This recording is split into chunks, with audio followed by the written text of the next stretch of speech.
اس زبان میں بھی اللہ کی تعریف آپ نے کی، وہ آپ نے اللہ کے نبی پر درود ہی بھیجا۔ واہ، کسی نے اردو زبان میں 3-4 منٹ کی نعت پڑھی، اس نے 3-4 منٹ کا درود نبی کریم صلی اللہ علیہ وسلم پر بھیج دی۔ واہ، جس نے سنی اس کو اتنا ہی اجر ملا جتنا پڑھنے والے کو ملا۔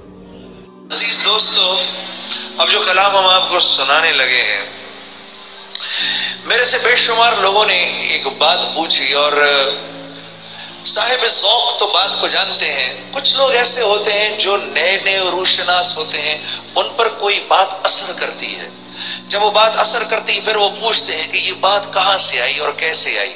بے شمار لوگوں نے پوچھا میرے سے، یہ آپ ہر دفعہ ہر بڑے موقع پر یہ قصیدہ بردہ کیوں پڑھتے ہیں؟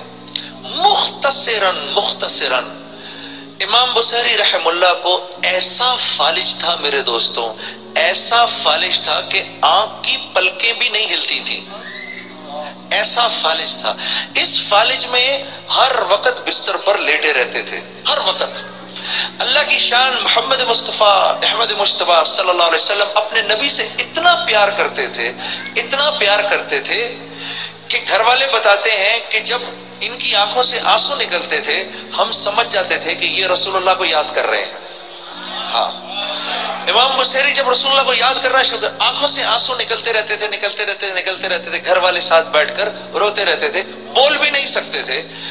اس حالت میں لیٹے لیٹے اللہ کے نبی کی شان میں 154 اشعار لکھ ڈالے کہ ایک رات خواب میں جناب رسول اللہ رسالت مآب کی زیارت ہوتی ہے، اور آپ صلی اللہ علیہ وسلم نے یہ پوچھا ان سے کہ اے عبداللہ کیوں اتنا غم زدہ ہے، کیا ہے؟ تو اللہ نے قوت گویائی دی، کہا یا رسول اللہ آپ کی شان میں کچھ لکھا ہے، دل کرتا ہے اس کو پڑھوں تو آپ نے فرمایا پھر پڑھ۔ کہا یا رسول اللہ نہ زبان ہلتی ہے، نہ اٹھ سکتا ہوں، نہ بیٹھ سکتا ہوں۔ تو آپ رسالت مآب صلی اللہ علیہ وسلم نے اپنے کندھے سے چادر اٹھاری اور ایسے کر کے پھینکی ان کے اوپر، چل اوڑھ اس کو۔ وہ چادر اللہ کی شان جیسے جا کے ان کے جسم پر لگی، ایسے ہو گئے، فرماتے ہیں میں ایسا ہو گیا جیسے ایک جوان ہوتا ہے، اور بڑی عمر کے تھے، میں جوان ہو گیا اور اٹھ کے بیٹھ گیا، اور پھر آپ کے صلی اللہ علیہ وسلم کے سامنے یہ اشعار پڑھنے شروع کیے، اور پڑھتے گئے،